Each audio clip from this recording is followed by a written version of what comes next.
Opa, opa, opa, opa.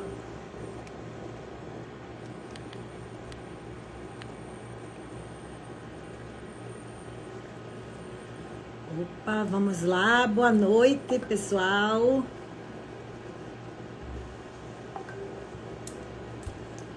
Então, boa noite a todos. O pessoal está chegando, então vou começando enquanto as doutoras estão entrando. Já vi a doutora Andréa, entrou, muito bem. Olá. Vamos lá, então, nossa quarta-feira, começando aí a live, que assim, eu vou, cumprimento a todos, que bom que vocês estão aí começando a participar, a entrar. Achou interessante o tema? Manda aí o aviãozinho para quem você acha que deveria, que deve assistir a live. Meu nome é Luciana Liberato, sou farmacêutica da Formule, farmácia de manipulação, e nós estamos há quase 3 anos, desde 2020, iniciando várias lives, na sequência de lives assim, voltadas com tema que envolve saúde, beleza, bem-estar e qualidade de vida, para levar informações, conhecimento, aprendizado, e dicas também. Espero aí que estejam gostando.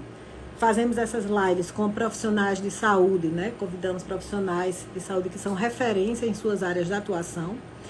E hoje reunimos aí um time de mulheres especialistas em saúde para conversarmos um pouco sobre o câncer de intestino, o que você precisa saber. Então, antes de iniciarmos, vou só fazer aqui um resumo rápido, assim, mostrando que o intestino, que é o nosso órgão do corpo, que é a função principal, que todo mundo conhece, a questão da absorção dos nutrientes, a digestão, a eliminação, a biotransformação de algumas substâncias, a eliminação de toxinas, mas o intestino, ele na realidade, ele vai muito além disso. Então, muitas vezes, quer dizer, o intestino, na realidade, ele lá produz hormônios, ele faz parte, é um órgão endócrino também, e conhecido como segundo cérebro, muita gente tem esse, pensa, foca nisso. O intestino é o segundo cérebro, porque também, lá é formado grande parte, dos neurotransmissores, lá tem neurônios, formação de neurotransmissores, como 90% da serotonina está lá, formada, produzida lá. Uma parte dessa serotonina vai para favorecer a motilidade intestinal, e outra é biotransformada para gerar a serotonina que conhecemos aí com a sensação de bem-estar, além de ser local que você entra aí micronutrientes, biotransformações, então formações de vitamina, como a vitamina K, vitaminas do complexo B, que fazem parte, junto com outras vitaminas, como o ácido fólico, na serotonina, na formação da serotonina, que é um grande neurotransmissor do bem-estar, do bom humor. Mas existe, ele precisa, o intestino, ele precisa, assim como qualquer órgão do corpo, ser bem cuidado, e isso começa cedo. Por isso que a gente diz muito que no câncer, a chance de cura é chegar cedo. E o câncer de intestino, conhecido como câncer coloretal, é muito comum acontecer na região do colo e no reto, E o mês de conscientização com relação à prevenção, diagnóstico precoce desse tipo de câncer é o mês de março, chamado também de mês azul, azul marinho. Cada mês tem a sua cor, e o março ele é voltado para o câncer de colo, onde a prevalência, infelizmente, começou a aumentar, maior, assim, nos jovens também, até pela questão da propaganda de alguns artistas falando sobre isso. Então, mostrou também a importância, e o cuidado que se tem que ser no diagnóstico precoce, nos exames.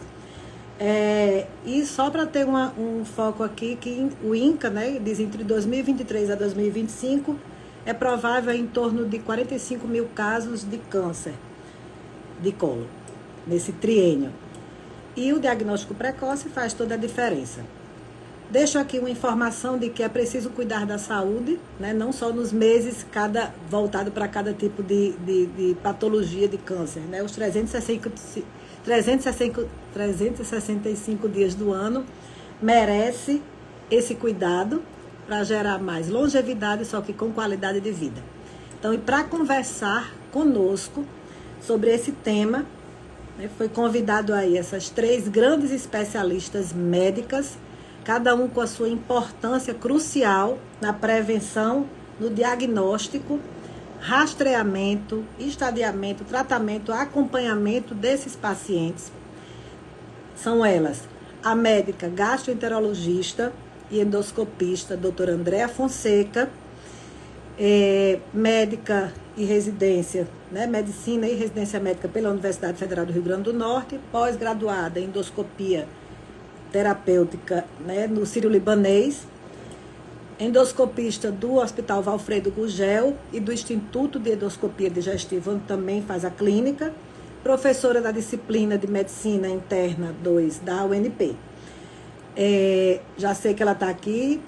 Doutora Juliana Florinda também acabou de entrar, onde eu vou apresentar a médica oncologista clínica, doutora Juliana Florinda, que é ela com residência, né, em medicina, em clínica médica e oncologia clínica pela USP, doutora em oncologia também pela USP, diretora do Grupo Brasileiro de Tumores Gastrointestinais, trabalha na oncologia, trabalha em oncologia no Hospital Universitário Onofre Lopes e na clínica Oncocentro, que atualmente está no grupo DASA. E a médica coloproctologista, doutora Aline Maciel. Doutora Aline, ela é graduada, né, em medicina pela Universidade Federal do Rio Grande do Norte. A parte de especialista em coloproctologia, residência médica também é a residência médica em Heliópolis, né, em São Paulo, no hospital. A videolaparoscopia no Onofre Lopes, residência em cirurgia por videolaparoscopia. A residência também em cirurgia geral no Agamenon Magalhães, em Recife, Pernambuco. Atendimentos pela rede, na rede privada e na Liga Norte Rio Grandense contra o Câncer, realizando atividades ambulatoriais, cirurgias de pequeno e grande porte, além de exames de diagnóstico e fisiologia retal, e é preceptora da residência de cirurgia oncológica da Liga contra o Câncer e Clínica e Cirurgia Geral do CESAP, aqui do nosso estado. Então, com certeza será um bate-papo com bastante conteúdo, informações e orientações. Doutoras, vocês já estão aqui, vou começar a chamar vocês aí, certo? Então, vamos lá. Segura aí, pessoal, vou chamar aqui a doutora Juliana.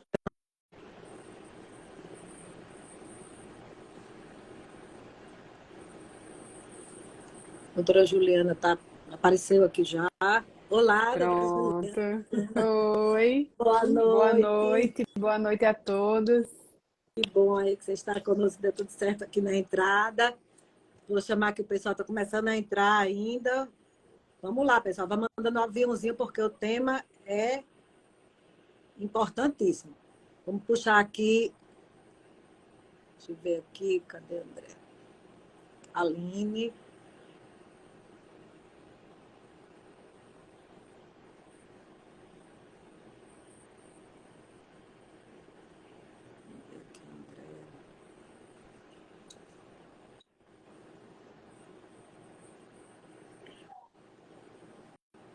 Pronto, achei. Pronto, Andréa, tô lhe chamei. Pronto, muito bem. Boa noite, Luciana, Juliana, Boa noite, doutora Andréa. Tudo bem? tudo bem? Aqui, que bom que deu certo. Vou chamar agora a Aline, apareceu aqui.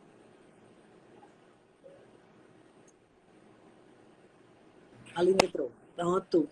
Estamos todas. Boa noite, pessoal. Boa noite, Aline. Boa noite. Tudo bom?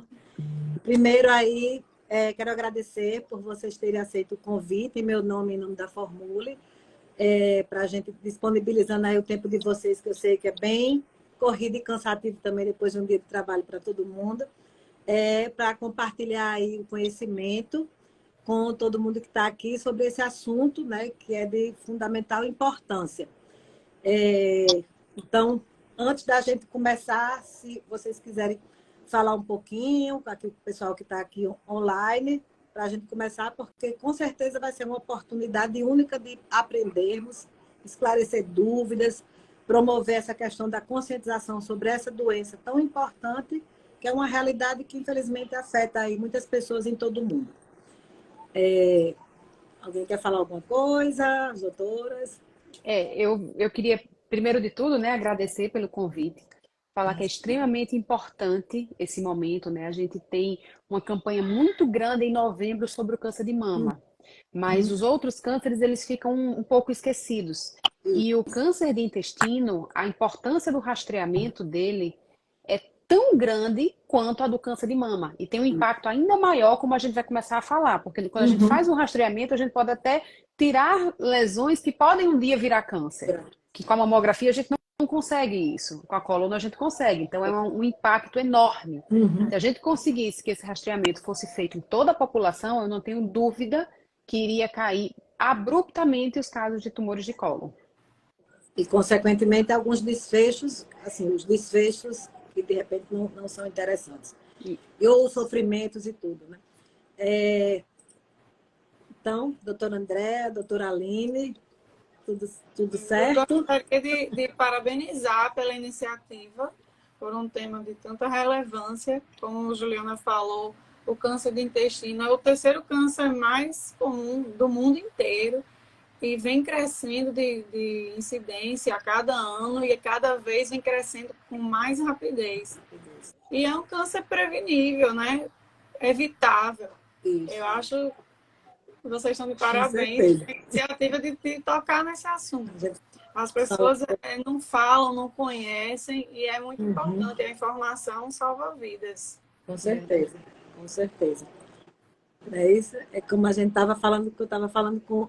Doutora Andréa, está ouvindo? Estou ouvindo. É só assim, repetindo como que elas disseram, né? Que, assim, todo mundo tem muito medo, tem uma colonoscopia, um exame complicado, mas é como a Juliana falou, é um exame diagnóstico que já faz o tratamento na hora, né? Então, essas preveníveis, coisas que a gente poderia evitar, é desconfortável, mas no futuro, se você não resolver isso rápido, não vai, mais tarde vai aparecer alguma lesão e vai ser complicado de resolver, né? Então, realmente, a importância desse tema é desmistificar. Desmistificar, com certeza. O tratamento de uma lesão cada vez mais frequente, né? Muita coisa subdiagnosticada.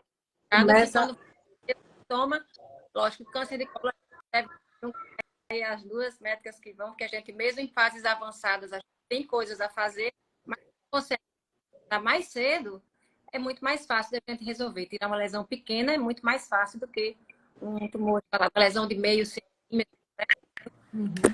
Resolver do que uma lesão. Vocês, vamos só fazer um teste aqui de áudio. Alguém está falando aqui um som com interferência. Eu vou perguntar aqui a vocês, gente, só para a gente iniciar. Todo mundo está ouvindo? Teve alguma interferência no som de doutora André ou de doutora Aline ou doutora Juliana? No de Andréia, eu senti interferência. Intercortado. Foi. No de André também senti a interferência. Mas você está ouvindo bem, doutora André, a gente? Estou ouvindo perfeitamente. Não, agora deu certo. Às vezes é só um ajuste, mas vamos lá. Então a gente vai conversar um pouquinho e nessa conversa a gente vai mostrando algumas desmistificações. A gente vai aqui, perguntas, vocês podem... Pronto, já está melhorando. Então, vocês podem ficar à vontade, certo? Para fazer perguntas. A gente vai, na medida que for desenrolando, a gente vai respondendo. Se não for aquele momento, a gente guarda aquela pergunta. Mas a gente vai interagir aqui para a gente tentar esclarecer ao máximo todo mundo que está aqui com a gente. Então, os avanços, como a gente falou, né? A tecnologia, a questão mesmo do estudo científico, tudo isso na nova perspectiva do combate ao câncer, né? Sempre o diagnóstico precoce faz a diferença, mas novos medicamentos, imunoterapia, procedimentos minimamente invasivos, tudo isso fortalece de forma expressiva o arsenal terapêutico para tal doença. Isso eu estou falando de câncer de uma maneira geral, e claro que aplica-se para o câncer de colo também, do colo retal, né? Sabemos que o conhecimento é uma arma poderosa como foi falado, e liberta muitas vezes, com certeza, né, na prevenção e no diagnóstico precoce. Então, vamos utilizar esse momento para a gente colher valiosas informações e atualizadas também. Então, doutora Juliana, né, os 5 principais cânceres que aparecem assim, nas estimativas, né, na questão mesmo que a gente verifica no Brasil, aí estão aí o câncer não melanoma, o câncer de pele não melanoma, pulmão, mama, próstata, do aparelho digestivo, onde inclui-se aí o que a gente está tratando, o câncer do intestino. Então, a pergunta é, para a gente iniciar, como o câncer, né, o câncer, esse fato do câncer ser uma diferenciação dessas células que, de uma forma desorganizada, aí se multiplicam, com essa probabilidade de invasão dos tecidos. Mas o que é que determina a incidência desse ou daquele câncer no indivíduo, se é que isso existe? E no caso do câncer de intestino, como ele se forma? E ele é mais comum porque no cólon e reto. Então, às vezes a gente faz uma pergunta, voltando já para algumas, dando subperguntas, mas é isso. Tá. Então, são três perguntas, né, que você fez agora. Uma, vamos por partes. A primeira pergunta. Foi assim, só mostrando assim, os tipos de câncer mais comuns no Brasil. São aqueles que a gente comentou que o câncer de intestino está dentro dos 5. Isso, hoje o câncer de intestino ele é o 3º mais comum em homens e o 2º mais comum em mulheres. Certo, depois do câncer de mama. E baseado nisso, né, nesses tipos, o que determina a incidência daquele ou de outro, daquele câncer ou de outro câncer naquele indivíduo? A parte de hereditariedade, um tumor que a gente herda um gene do pai ou da mãe que favorece o aparecimento de um câncer, ele responde por aproximadamente 10% dos cânceres. Os outros 90% eles estão relacionados a hábitos de vida, principalmente. O principal são os hábitos de vida daquela população. Envelhecimento também está relacionado, por isso que a maioria dos cânceres, quanto mais velho, maior a chance do paciente ter câncer, também está relacionado a isso. E tem fatores que ainda são desconhecidos. A gente não sabe ainda tudo o que causa câncer. Tem pacientes que têm vidas totalmente saudáveis, hábitos de vida saudáveis, nenhuma história familiar, e de repente surge um câncer. Então, existem alguns casos em que a gente ainda não conhece alguns fatores de risco, mas os hábitos de vida, eles estão diretamente relacionados com o maior surgimento do câncer. Isso de diversos sítios primários. Para o câncer de intestino, em particular, está muito relacionado. A parte de alimentação, a parte de sobrepeso, obesidade, o sedentarismo, né? Isso está bem relacionado ao surgimento de câncer de intestino. Certo. E baseado nisso, assim, como esse câncer coloretal ele se forma, né, tendo como lesão precursora, e normalmente essa região do intestino, que é o cólon, né, o reto, ou da parte mais baixa, ele é mais comum. Tem algo específico porque é mais comum nesses locais? A gente tem o intestino delgado, que é o intestino fino, e tem o intestino grosso. O câncer do intestino grosso ele é bem mais incidente do que o do intestino delgado, bem mais. Na grande maioria dos casos, ele surge a partir de um pólipo. Por isso que é tão importante a colonoscopia. Porque este pólipo, para ele virar câncer, ele pode demorar anos. Então, se você faz uma colonoscopia e você consegue tirar esse pólipo, você evita que ele vire câncer um dia. Não são todos os pólipos que vão virar câncer, mas alguns podem virar.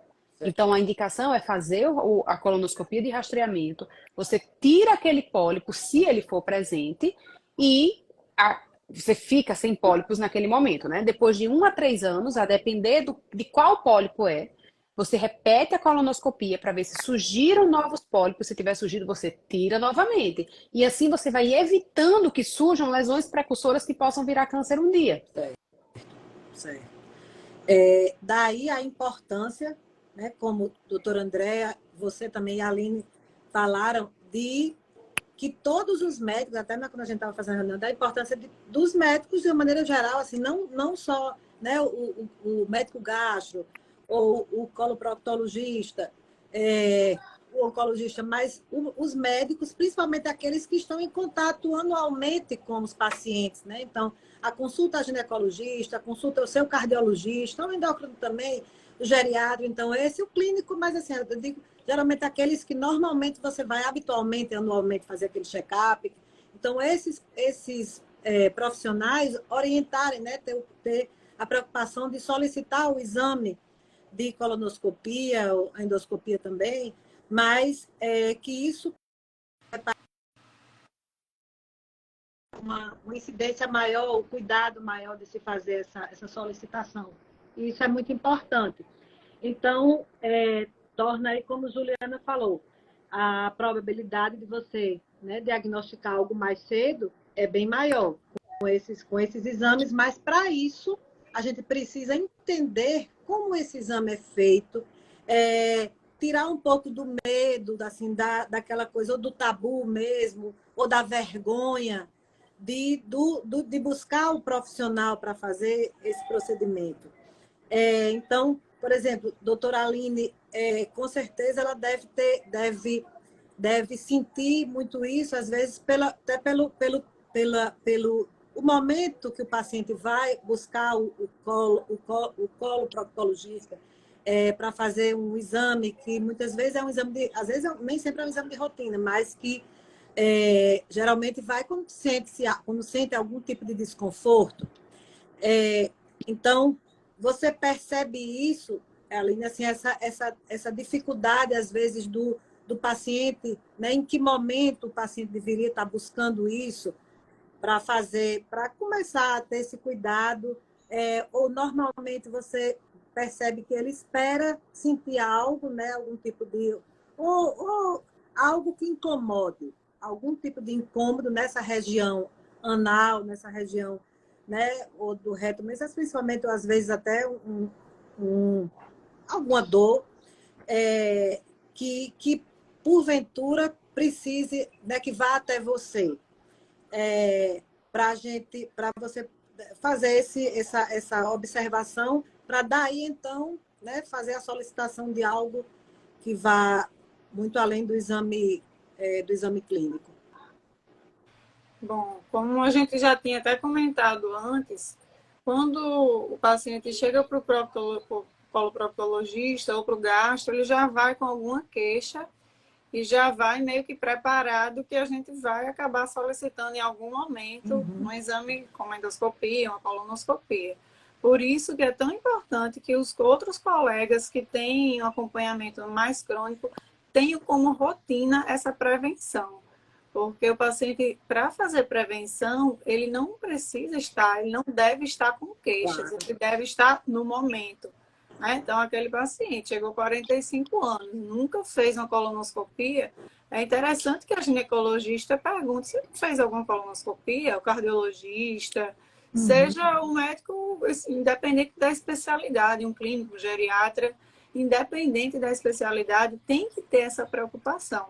Porque realmente quando ele chega num especialista, ou gastro, ou coloprocto, ou oncologista, no oncologista ele já chega normalmente com diagnóstico.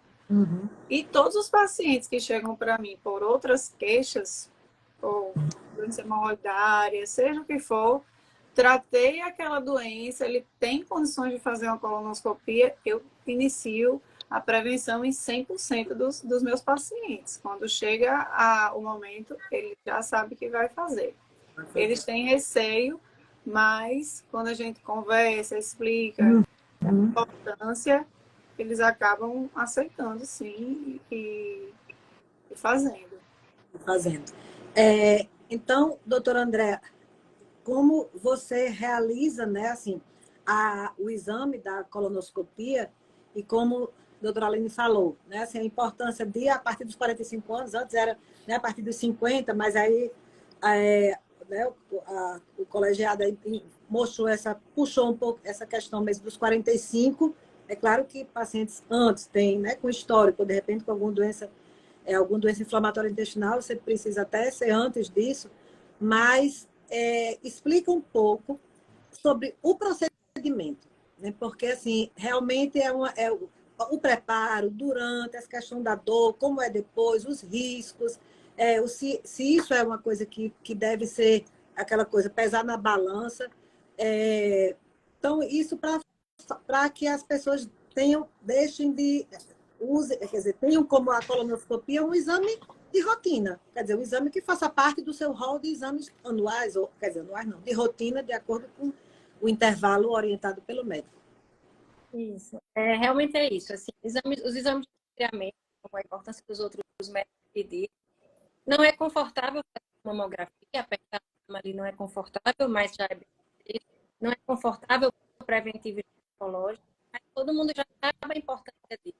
E a colonoscopia também. Acaba que muita gente escuta, procura informação de clique, né? Por isso a importância de uma live como essa, e acaba que a pessoa acha que é uma coisa muito mais complicada. Não é raro as pessoas que é uma coisa complicada. Então, a gente pode conversa. Tá dando. Cortou? Cortou. Não sei se melhorou agora Você não Cortou está de com o novo. microfone, não, né? Assim, no ouvido, ou não. não. Não, Talvez seja a tá do lado. internet, não? Deixa eu ver. Você tá na internet ou no 4G? Ou no 5G? Aquele... É,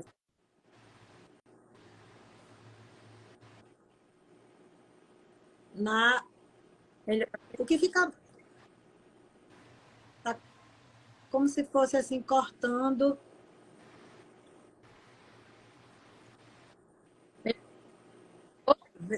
Tira o fone, mas não tá com fone, não. Melhor. Tô no 5G agora, tá melhor? Tá melhor. Agora tá. Então tá bom. Então não sei qual foi a parte que cortou. Não, você tá... Não, pode iniciar. Aí você estava falando assim do medo e da importância de falar sobre isso. Todos a gente tem que ter essas estratégias de rastreamento, né? Todo clínico, o ginecologista, né? Sendo que esses métodos de rastreamento não são confortáveis. A mamografia não é, o exame ginecológico não é confortável, mas todo mundo sabe o impacto que isso vai ter no futuro, né? Então, a colonoscopia pode minimizar, existem formas de fazer adequado para cada um, você procura um local que vai dar segurança. Situações que eu vomito com muita vontade, ver se é o caso de fazer um preparo no paciente. Ai, mas eu vou passar 3 dias de fome. Não, um dia a gente faz uma dieta mais restrita, a gente vai fazer um preparo que, lógico, vai ficar muito tempo, não tem que estar ali. Vai botar uma câmera no seu reto, vai escutar a câmera e vai ver, né? E aí vai ficar também com por quê? Porque a gente vai procurar lesões de 3 milímetros, muito pequeno, mas eu vou assistir uma técnica. Tá escutando? Cortou de novo. Ainda tá, cortou. Mas... Tô com muito vidro aqui. Será que é isso? Vidro? Não sei. Não. Não? Não, Melhor. porque se está no 5G, não, se está no 5G, áudio picotando. Um picotando. Fica, a gente escuta, de repente aí a voz sai. Eu não sei se é algo ligado à internet. Não. Tá no 4G, não tem, só se o 4G não tiver. Mas faça mais perto? Melhorou? Mais perto? Não, mesma coisa. Melhorou. Melhorou. Depois melhora. Mas, enfim, assim, o importante é que a gente tenha estratégia para convencimento, dizer, olha, a gente vai ter, eu gosto de dizer muito assim, eu vou tirar uma cimentinha para não virar uma árvore, vou tirar uma lesão pequena, vai ser um dia ruim, mas assim, a gente pode hidratar, a gente pode botar um suco que você goste mais para diluir, a gente vai ter que conversar. É um dia ruim, mas os benefícios desse exame são tão importantes. Se o exame der todo normal, você pode passar 5 anos sem fazer, né? Então, assim, é muito mais importante. Muita gente pergunta, mas doutora, eu faço aquele exame sangue oculto nas fezes. Não é a mesma coisa? Não é a mesma coisa. Porque a gente quer tirar lesões precoces que não estão sangrando. E também uma coisa muito comum que acontece, doutora, meu exame de sangue oculto deu positivo. Não é melhor repetir? Não é melhor repetir. Se deu positivo, a gente tem que ir atrás. Porque os pólipos, essas lesões pequenas, que são como se fossem umas verruguinhas que a gente vai... Ele não vai sangrar. Só vai sangrar quando for uma lesão grande. que quando as fezes baterem ali vai sangrar, ou quando é uma lesão que já está ulcerada. E não é isso que a gente quer nessa estratégia de rastreamento. O rastreamento é uma pessoa que não sente nada, né? Diferente no diagnóstico. O diagnóstico é com alguém que já está com anemia, o sangue oculto positivo. Mas, enfim, o exame não é um exame que dói, porque você vai estar sedado. Aí eu vou ficar exposta, não vai ficar exposta, vai ficar deitada de lado, vai ficar coberta. Ninguém vai ficar olhando para o seu bumbum, vai ficar olhando para a câmera. No final do exame, se você tiver gás, a gente põe uma sonda para retirar. Não vai, mas eu já vi que tem risco de perfurar, pode ser que eu saia de lá com uma bolsa. Não, não é assim. Todo procedimento tem índice de complicação, mas a complicação da colonoscopia é de 0,5%. É muito pequeno. Procura um profissional habilitado. Os benefícios são tão maiores do que os riscos que vale a pena a gente pensar nisso. Certo. E assim, muitas pessoas têm dificuldade, às vezes, tem dificuldade no preparo, né, da questão até de você de eliminar, né, todas as fezes, não ficar nada que atrapalhe essa questão mesmo da visualização, mesmo da introdução da cânula. Existe algum tipo de, baseado em função disso, ou mesmo pela idade do paciente, o local onde é feito no hospital, né, a colonoscopia, em que momento você vai precisar fazer esse procedimento no ambiente hospitalar? Cortou. Vou ter que segurar. Agora foi. Mas, enfim, não é pelo preparo em si, lógico. Tem situações que o paciente não consegue, mas é mais pelas condições do paciente. É um paciente diabético que não consegue ficar muito tempo em jejum. É um paciente que tem uma cardiopatia mais séria, que precisa de um ambiente hospitalar, que ele não pode desidratar. Então, é por essas situações. O paciente que tem um marca-passo, mas até esses dias a gente fez tem um marca-passo mais moderno e o técnico do marca-passo foi lá e fez tranquilamente, porque às vezes a gente precisa de bisturi elétrico para tirar alguns pólipos. Mas isso, seu médico pode perguntar. Geralmente, quando é um paciente com mais de 65, 70 anos, ou que tem algum problema cardíaco mais sério, a gente pede, ou a bandeira pede mais de difícil controle, a gente orienta. Pode fazer em ambiente hospitalar, ou pode fazer em ambiente de clínica ou em hospital. E aí fica 12 horas, assim, vai internar para tomar o remédio que vai ter uma diarreia. E essa diarreia é extremamente importante porque o intestino tem que estar limpo. Eu costumo dizer, o cocô está igual o xixi, está igual um chazinho claro, porque realmente não pode ter resíduos. Porque uma colonoscopia suja, eu não posso dizer que esse paciente está com o rastreamento correto. Uma colonoscopia que você não limpou, eu não posso dizer que eu consegui ver lesão de 3 milímetros, de 5 milímetros, tá certo? Então, uma colonoscopia suja, eu não posso esperar 5 anos para repetir. Eu tenho que repetir no ano seguinte. Realmente, você precisa segurar isso. E, doutora Andressa, eu estou vendo algumas pessoas falando, né, que não fez, não teve assim problema, não entende porque o pessoal tem tanto medo, exagero. Teve algum tipo de mudança, assim, nos últimos anos, com relação à forma do exame, ou algo que anteriormente era mais... Alguém que, de repente, fez há 5 anos atrás, de repente não foi mais traumático, e agora ele já tem outro técnico, ou não... Porque anteriormente não era um exame que se fazia com anestesia. Hoje a gente faz com anestesista. Não é que a gente fazia com o paciente acordado, mas era uma situação mais leve. Era um pouquinho mais pesado, menos, talvez o paciente desidratasse mais. Mas hoje, com o exame feito sob anestesia, quase que a totalidade dos exames assim são feitos com anestesia dos locais aqui. Então, é um exame que é confortável. O ruim realmente é o preparo, mas o exame ninguém sente nada. Está dormindo o exame todo. No final, às vezes, vai ficar com vergonha. Até já vi pacientes dizer, doutora, fica com dor. Eu disse, mas tem que soltar esses gases. Esses gases não tem cheiro, não tem mais cocô aí. E foi eu que coloquei, pode soltar. Então, às vezes, o paciente está com dor, a gente só deixa ele para casa quando ele já está sem dor, você passou a soninha, pode continuar com o tal. Então, assim, não tem realmente tantas complicações como se pensava, né? Certo.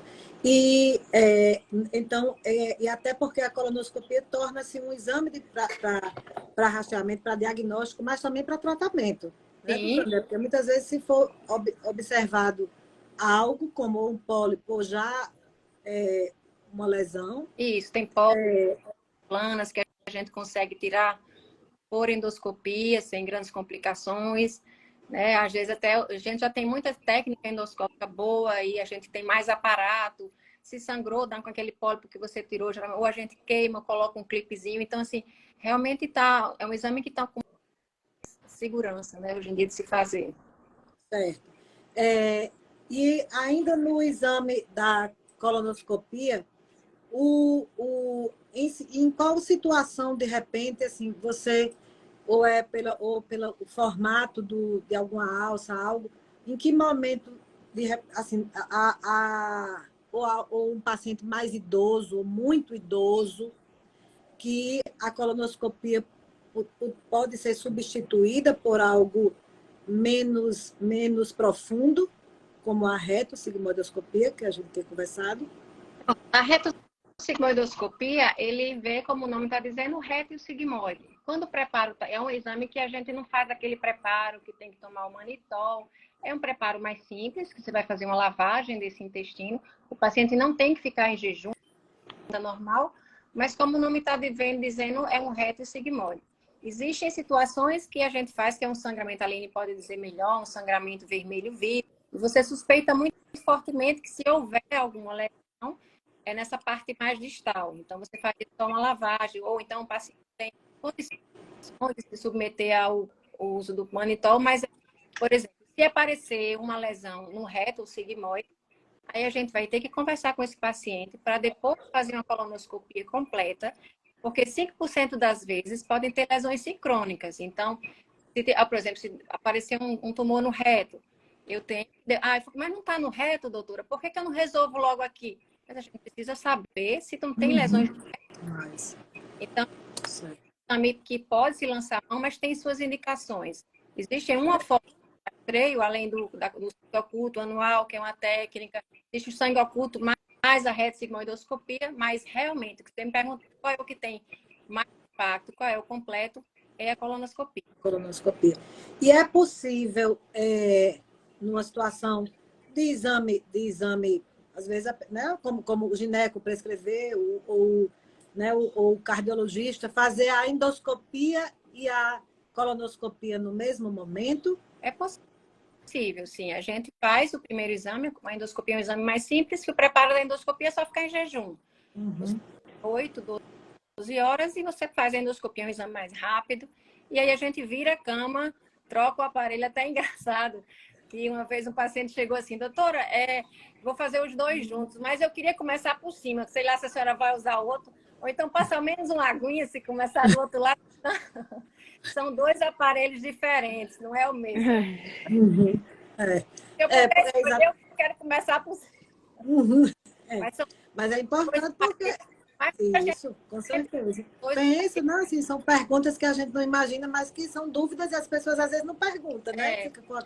Fica mesmo com a vergonha, não é nem medo. Acho que com esse tipo de exame nessa região é a vergonha mesmo que as pessoas têm.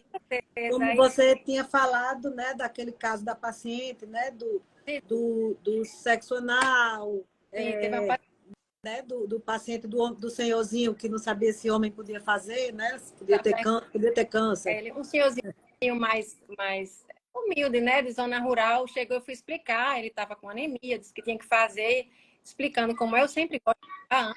Eu acho que isso é uma obrigação do médico assistente. Na hora que eu solicito um exame, dizer o que é. E aí ele disse, doutor, e como faz essa qualidade de exame? Aí, homem tem intestino. Fazer. Se sangrou, eu preciso ver. Vou colocar uma câmera, mas se vai estar dormindo, vai estar tudo coberto. Então, para explicar, porque a gente precisa respeitar o pudor das pessoas, isso aí é extremamente importante. E já teve outra que me perguntou, ficou com muita constrangimento quando terminou o exame. Aí que geralmente a minha equipe é feminina, né? Eu geralmente falo com a esteticista mulher, as técnicas, mas enfim, esse dia era uma mas ele fica do outro lado, olhando para o rosto do paciente, não vai olhar nada. Aí, no final, quando ele saiu, ela foi saindo. Doutora, vem cá. Eu disse, o que foi? Deu para perceber? Aí eu, o quê? Deu para perceber? Aí eu disse, não estou entendendo. Aí falou bem baixo. É porque eu fiz sexo anal ontem. Eu disse, não, isso a gente não vê não. Fique tranquila. Não tem nenhum marcador. Isso aí é opção sua, não tem nada a ver com isso. Fique tranquila que deu para fazer o exame, não machucou nada, não sei. Não Mas vai. tem coisas que às vezes acontecem, mas assim, para As a gente pessoas.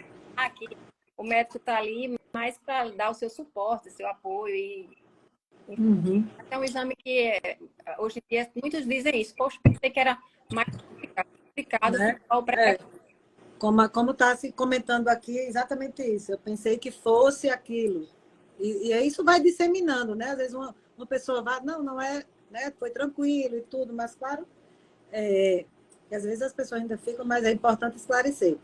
É por isso que o conhecimento, como a gente falou, ele liberta. E vamos passar agora para os fatores de risco. Aí, doutora Aline, eu acho que é importante assim, ver o que, apesar de já ter sido comentado aqui, né, hábitos de vida, né, principalmente estilo de vida, os principais fatores de risco, né, para o câncer de intestino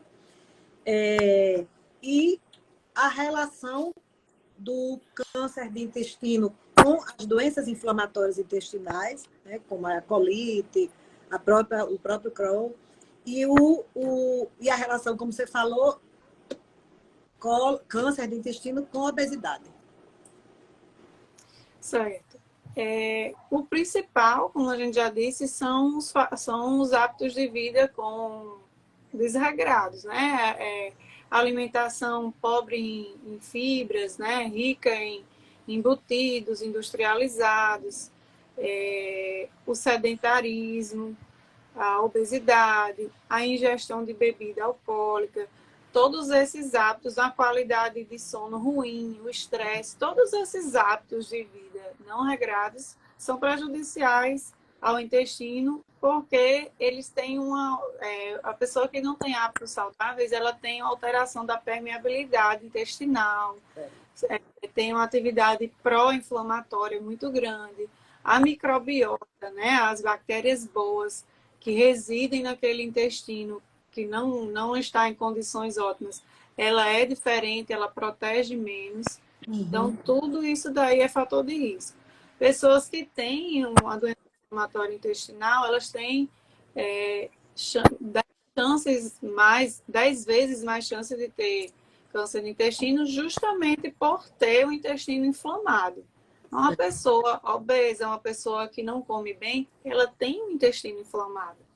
E isso é interessante porque às vezes eu digo aos pacientes que eu sei quem está fazendo a dieta anti-inflamatória e quem não está na cirurgia.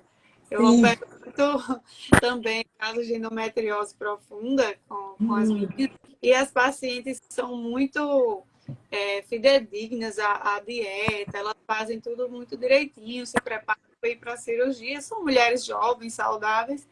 E a gente, quando começa, que coloca a câmera lá dentro, que começa a mexer e não sangra, aquele tecido com a cor bonita, a gente diz, essa aqui tá fiel na... Quando a gente começa a mexer, começa aquele sangradeiro, aquela gordura diferente, né? A gente diz, essa aqui tá furando aí a alimentação saudável. Então, inflamado. É a inflamação mesmo, a inflamação crônica que predispõe e que expõe, na verdade. Existem fatores de risco outros, né? Principalmente as doenças genéticas, a doença inflamatória intestinal, o passado de radioterapia na fase infanto-juvenil. São vários fatores de risco mais específicos numa população mais restrita. A grande maioria mesmo das pessoas é hábito de vida. Como a Juliana falou, menos de 10% tem fator genético, né? Mesmo. Pessoas que... Aí, às vezes, as pessoas dizem, o que é que tem a ver atividade física com o intestino? Tem tudo a ver. Peristaltismo funcionando. Peristaltismo funciona, então o esvaziamento, né, tem um tempo melhor. E também porque o próprio exercício físico, ele modula a microbiota. Já tem vários estudos mostrando pessoas que praticam atividade física têm uma qualidade de microbiota intestinal totalmente diferente de pessoas sedentárias. E isso é um fator protetor muito importante. Com certeza. O exercício ele aumenta, né, a população de lactobacilos e bifidobactérios, Isso. que aí são predominantemente, né, diminuir as citocinas inflamatórias.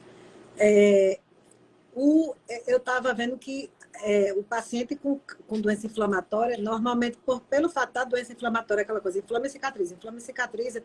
Então, quando ele tem essa doença já mais, né, mais jovem, né, é algo que ele precisa já estar começando a fazer um acompanhamento, né, antes dos 45. Antes dos 45. Na verdade, esse paciente teve um diagnóstico de doença de Crohn aos 18 anos.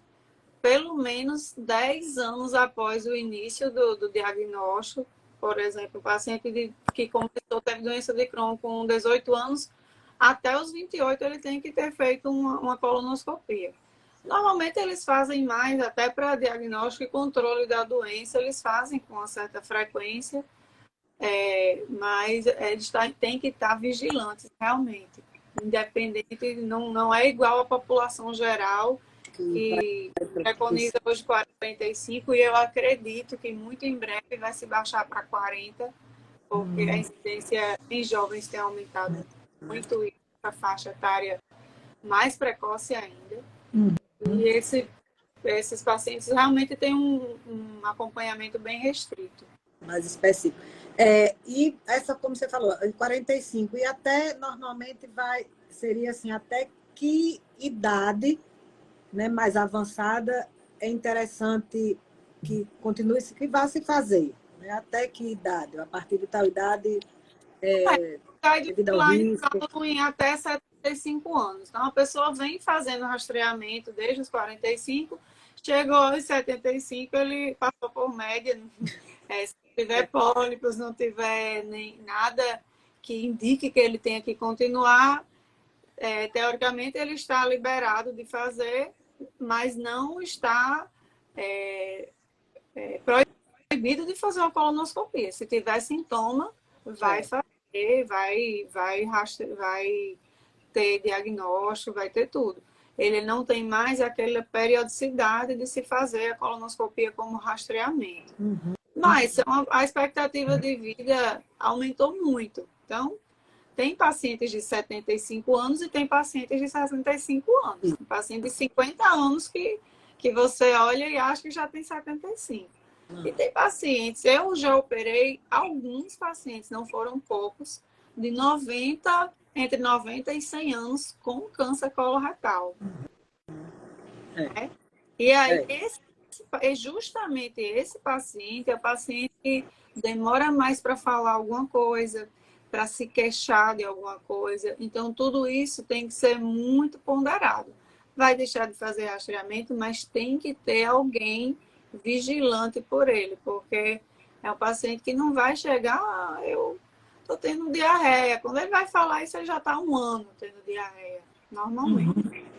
Certo. Eu vou puxar uma pergunta que a pessoa perguntou já umas 3 vezes, sobre, ela gostaria de falasse um pouquinho sobre retocele. Certo. A retocele não tem nada a ver com câncer coloretal, certo? A retocele é uma deformidade na parede do reto, normalmente em mulheres que têm constipação crônica, que forçam a evacuação, ou esterectomizadas, até homens mesmo que fizeram prostatectomia, né? E tem aquele espaço ali na pelve que permite uma certa deformidade da parede do reto, que vai fazer um ciclo vicioso. A retocele piora, ela tanto é consequência da constipação, da evacuação errada, forçada, como também ela é um fator de obstrução, de impedimento do esvaziamento completo na hora da evacuação. Ela é uma consequência e também depois ela fica sendo uma causa. Mas não tem nada a ver com câncer coloretal, é outra coisa. Nos fatores de risco, assim, umas perguntas que às vezes, que aí assim, vocês podem responder, o que acharem, mas são dúvidas que apareceram, e eu acho que é interessante a gente falar um pouquinho. Hemorroidas, fissuras anais, muito tempo no vaso sanitário, lá às vezes lendo, ficando lá alguns, né, algum período aí. Sexo anal, isso predispõe? Ao Não, câncer coloretal, não. Na verdade, o que acontece é que algumas pessoas têm queixa de sangramento ou de dor, que é comum a fissura, é comum a doença hemorroidária, e ficam pensando, elas se autodiagnosticam como hemorroida, como fissura, e demoram a procurar assistência médica e ter o diagnóstico de câncer, certo? Então, a paciente que tem já tem um sangramento e diz, eu tenho hemorroida, eu tenho fissura, mas não sabe que já tem um De câncer. repente, E em relação ao sexo anal, também não tem nada a ver com câncer coloretal, mas tem a ver com o câncer anal, que são coisas distintas, são tipos diferentes de câncer. Por quê? O sexo anal, como o sexo vaginal, ele pode transmitir o HPV, que é o principal agente, fator de risco para o câncer de ânus, de canal anal. Mas são patologias diferentes, apesar de fazer parte do intestino, né? Do final ali do tubo digestivo, o câncer anal é um e o câncer coloretal é outro. Existe uma transição ali do reto para o canal anal, que muitas vezes a gente tem um diagnóstico diferencial até dificultado, porque tem câncer de ânus que entra um pouquinho lá para dentro do reto. E tem câncer de reto que exterioriza um pouco pelo ânus. Mas eles têm origens diferentes. E tratamentos diferentes também. ok. E até que ponto a constipação crônica, né, as pessoas que vivem constipadas, a vida, né, eu vivo constipado, eu acho até que é normal, né? Que a gente conversa muitas vezes, eu converso também com os pacientes, né? Não, constipação faz parte da minha vida, que não é para fazer. Mas essa constipação leva, né, ao desenvolvimento, pode levar se a constipação crônica leva, porque constipação, de repente, pode ser, né, a mudança do hábito intestinal pode ser um sintoma, mas o fato de uma pessoa que viver constipada ou estar sempre constipada, pelo fato da constipação, mas principalmente pelo fato do esforço que a pessoa constipada tem para evacuar. Isso tem relação e existem posições que facilitam a evacuação?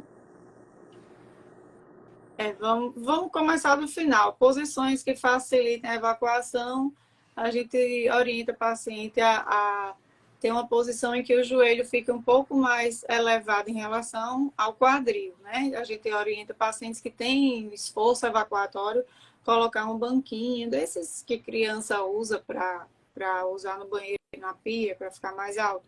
Um banquinho baixo para elevar um pouco, ou pessoas que têm uma estatura maior, simplesmente curvar um pouquinho o tronco para frente e apoiar no joelho, que forme um ângulo do assoalho pélvico com o reto facilitador, certo? Isso daí já acho que a maioria das pessoas já ouviu falar, e uns ficam na dúvida se isso é mito, se não é. Não, é verdade, realmente facilita. Mas o que facilita mesmo é fazer o intestino funcionar e a consistência das fezes, né? Em relação ao ato de forçar, causar câncer, não causa. O que acontece é que a maioria das pessoas constipadas é de origem alimentar, origem sedentarismo, é estilo de vida, volta para o estilo de vida. mas é muito importante falar, né, Aline, que essa constipação, se ela é uma coisa que está aumentando, que é uma coisa que vem mudando a forma que ela se apresenta, isso tem que chamar a atenção e o paciente tem que procurar um médico. Isso. Né? Bem importante a gente destacar isso. A pergunta foi se a constipação causa câncer. Não, mas a constipação é um Pode ser um alerta sinal. para se pesquisar o câncer, isso sim. Já o tratamento intestinal, né? O intestino funcionava bem, depois parou, começou uma diarreia mais de 30 dias.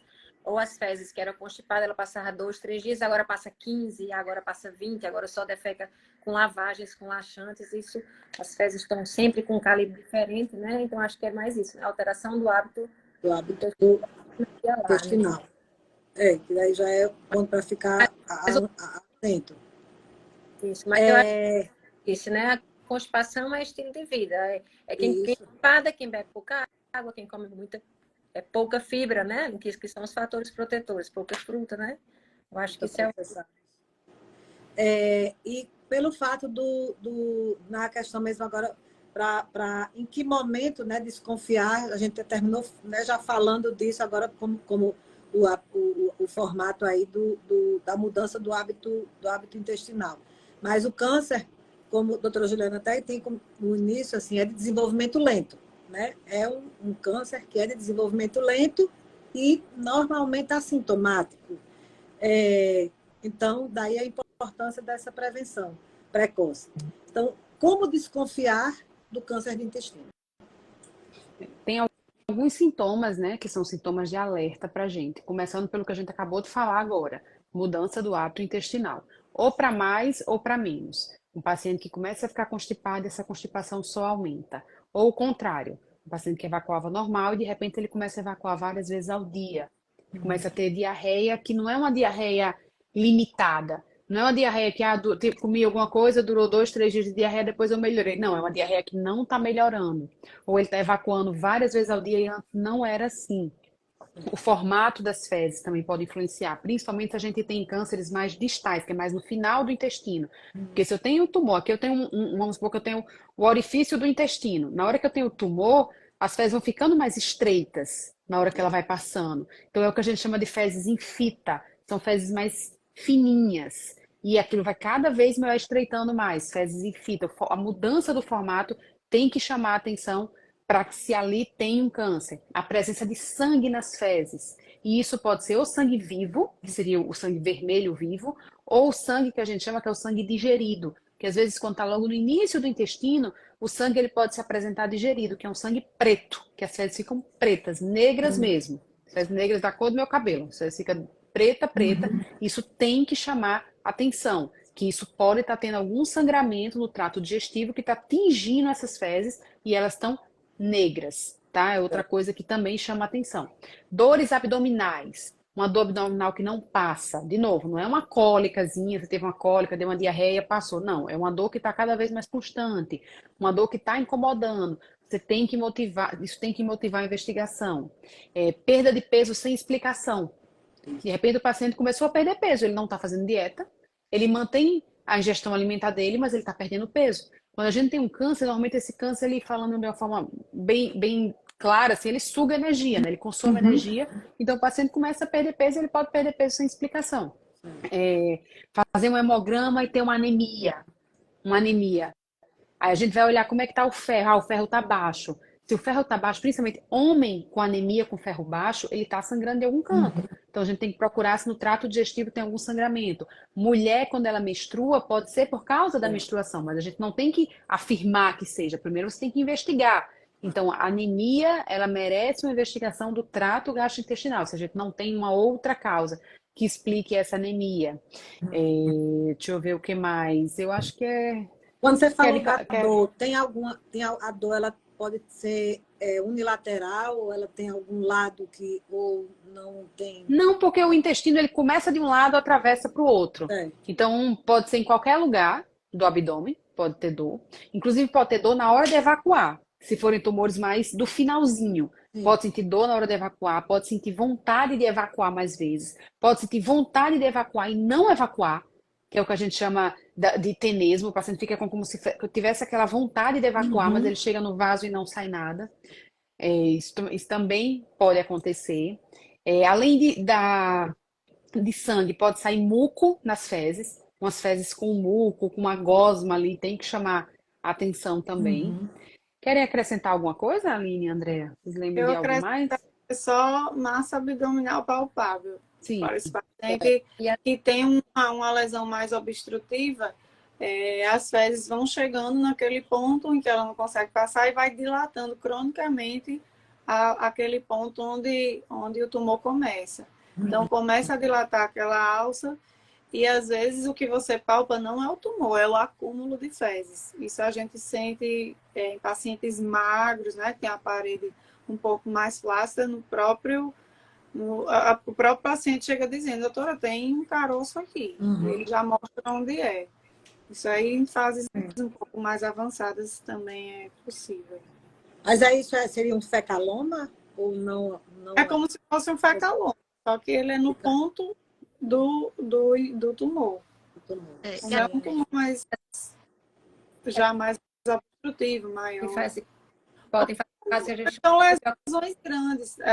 Tem lesões que são grandes, que tem umas que crescem para dentro e outras que crescem para fora, invadindo outros órgãos e vão formando massas grandes mesmo. E aí pode ser também palpável pelo próprio tumor e o paciente evacuar sem tanta dificuldade. Isso aí, o comportamento do tumor em cada pessoa é muito diferente. Certo. Doutor André queria falar? Está mais ou menos completando, né, que às vezes chega quadros de semioclusão, né, que o paciente chega realmente a barriga de estender, e aí esses pacientes é isso que a gente quer evitar, que às vezes não dá nem para fazer uma colonoscopia, né, Aline? Porque às vezes um atomo mostra uma lesão que está ali estreitando e por isso que as fezes não conseguem descer. São quadros mais extremos, né, que às vezes pega mais no pronto-socorro, né, Aline, nesses casos. E não só assim, como eu trabalho na Liga, né, contra o Câncer, que é um centro de referência, chegam lesões mais avançadas e chegam pacientes, às vezes até internados por quadro de obstrução em outro hospital que vem para uma, que a gente chama de interconsulta, ele vem para uma avaliação. E aí, nesse paciente, eu já acho, por exemplo, palpo ali o abdômen do lado esquerdo, vejo que tem alguma coisa ali volumosa, o paciente está sem conseguir evacuar bem, mas eu não posso afirmar que é um tumor. É um caso, voltando aí para os exames, de eu pedir uma retossigmoidoscopia, porque esse paciente ele não vai ter condições de fazer um preparo de cólon, inclusive, se fizer, ele pode obstruir e ter que ser operado de urgência por conta de um exame mal indicado. Então, seria um caso de a gente fazer uma reto somente para ter certeza e biopsiar, saber o tipo histopatológico e seguir para o tratamento direto. Isso. Porque isso é uma coisa bem importante, né? Se esse é o quadro de semioclusão, que a gente chama, né? Então, está contraindicada a colonoscopia, porque você imagina, você vai dar um remédio para ele ter diarreia, vai ter muita secreção de fezes e não vai ter por onde passar. Isso pode predispor. Então, ou se faz uma reta ou uma tomografia, né? Que vai conseguir ver externamente se tem alguma lesão nesse intestino. Então, realmente precisa de uma avaliação médica adequada de um médico com já esse conhecimento para avaliar isso daí. Certo. Então, dentro que a doutora Juliana falou, né? A cor das fezes, o formato, outro, né? De sinais. Então, sim, esse aqui foi o sangue vermelho, pronto, tudo ok. Essa questão da verificação do sangue vivo, né? Do vermelho vivo, que normalmente é visto diretamente no vaso sanitário, às vezes no papel higiênico, né? Que as pessoas, assim, para ter o cuidado, porque às vezes ela pode confundir com uma ruptura de hemorroida ou algo assim, mas independente ela não, como você mesmo falou, a pessoa não pode ficar imaginando que é uma ruptura de hemorroida. Viu? É para buscar. Não é isso? Isso. Tem que ser avaliada por um médico, né? Isso acontecer, um médico vai ter que avaliar essa paciente. Assim, só para causar, não necessariamente é um câncer, mas é como a Juliana disse, precisa avaliar. A gente não pode dizer, é uma hemorroide e deixar isso para lá. Isso aí, mesmo que seja hemorroide, como a doutora Aline falou, é uma hemorroide. Vai ter tratamento. Já tem mais de 40, 45 anos. Seu pai teve um câncer do intestino, mas não era genético. Mas então você seu rastreamento, na sua família tem vários casos de câncer, não começa aos 45, começa 10 anos antes do familiar mais que teve. Então, existem situações, e é como a Aline disse, às vezes a entrada do paciente foi para ela por uma hemorroida, mas ela viu que ele já está na idade de começar o rastreamento, né? Então, a gente veja... E também não é raro ter concomitante. Tem pacientes que foram para mim realmente com doença hemorroidária estavam na idade e eu solicitei a colonoscopia e tinha tumor. Não era pólipo, era tumor. Já tive alguns casos assim. O paciente vem com histórico de sangramento, eu examino, tem hemorroida, tem sim. Mas eu vou tratar aqui a crise e depois você vai fazer a colonoscopia. E é porque bem importante. todo sangramento deve ser investigado E amplamente. até quando não está na faixa etária, né? Eu tenho um paciente que aos 38 anos, ele tinha tanto hemorroida quanto fissura anal. E ele tinha 2 anos de sintomas, ele fazia o tratamento da hemorroida, fazia o tratamento da fissura, sendo que ele persistia com aqueles sintomas. Aí chegou uma hora que o colega pediu a colonoscopia, mesmo estando fora da faixa etária, e viu que ele tinha também um tumor no reto. Então, se fora de faixa etária, você fez o tratamento do que está visível ali, continua com sintoma, tem que fazer. Tem que prosseguir a investigação. Isso, essa colocação de Juliana é perfeita, porque assim, o rastreamento é para quem não tem sintoma. Exatamente. Não entra no rastreamento, entra na colonoscopia para diagnóstico. É lógico que a gente não vai assim, mas como ela disse, o paciente com sangramento persistente, vamos olhar o que é, também a gente pega às vezes, a gente até às vezes se assusta, mas pacientes com pólipos grandes, a gente peguei um pólipo que era um adenoma viloso numa menina de 22 anos de idade. Essa foi até engraçada, eu disse, vamos fazer só um arreto. E a mãe dela tinha tido também um adenoma viloso, mas fiquei não, vamos fazer a colonoscopia mesmo. Então, assim, a gente precisa ver, são caso a caso, né, individualização, mas lembrar que paciente que tem sinal de alarme não vai para rastreamento, vai para fazer diagnóstico. Rastreamento não tem nada. Certo. Chegando no diagnóstico. O diagnóstico, né, padrão ouro, aí é a colonoscopia. Certo. Quais os outros exames paralelo à colonoscopia ou pós-colonoscopia, a questão da pesquisa do sangue oculto, em que momento entraria para a complementação, a ressonância, a tomografia? Como é que normalmente acontece? Para o diagnóstico do câncer mesmo, o ideal é a colonoscopia. A pesquisa de sangue oculto nas fezes, ela não dá diagnóstico de câncer. Ela só diz que tem algo sangrando. E ela ainda pode ser interferido pela alimentação do paciente. É necessária uma dieta bem regrada, uns 2, 3 dias antes, para que esse paciente possa fazer o exame, tá? Então, ela não dá diagnóstico de câncer, porque se tem algo sangrando, que pode ser outras coisas, uma doença inflamatória, um pólipo, alguma outra coisa que possa estar sangrando, que não seja um câncer. Então, para o diagnóstico do câncer, a gente precisa fazer o exame endoscópico, né, que a gente entrar naquele intestino e fazer a biópsia, tirar o pedacinho, o patologista vai no microscópio, vê no microscópio e vê que aquilo é um câncer. Então, primeiro ponto, diagnosticamos o câncer através da colonoscopia. Qual exame, além disso, eu preciso fazer após o diagnóstico do câncer? Aí a gente vai definir em que estágio o câncer está. Então, a gente vai pedir tomografias para esse paciente, de tórax e de abdômen total, para a gente ver se esse câncer está localizado ou se ele passou para algum órgão. Caso esse câncer seja mais no final, no reto, a gente faz a ressonância para a gente ver o reto, porque a ressonância ela vê melhor a parte do reto do que a tomografia. Se é mais em outra porção do intestino, que não seja o reto, na maioria das vezes não precisa da ressonância. Só as tomografias elas são suficientes. Certo.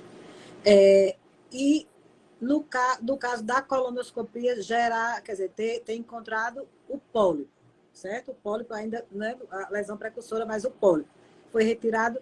Só para relembrar aqui, com quanto tempo essa pessoa, fez a colonoscopia, não encontrou nada, qual é o intervalo para a próxima colonoscopia? Caso tenha encontrado o pólipo, também, qual é o intervalo para esse paciente? Quer responder, André?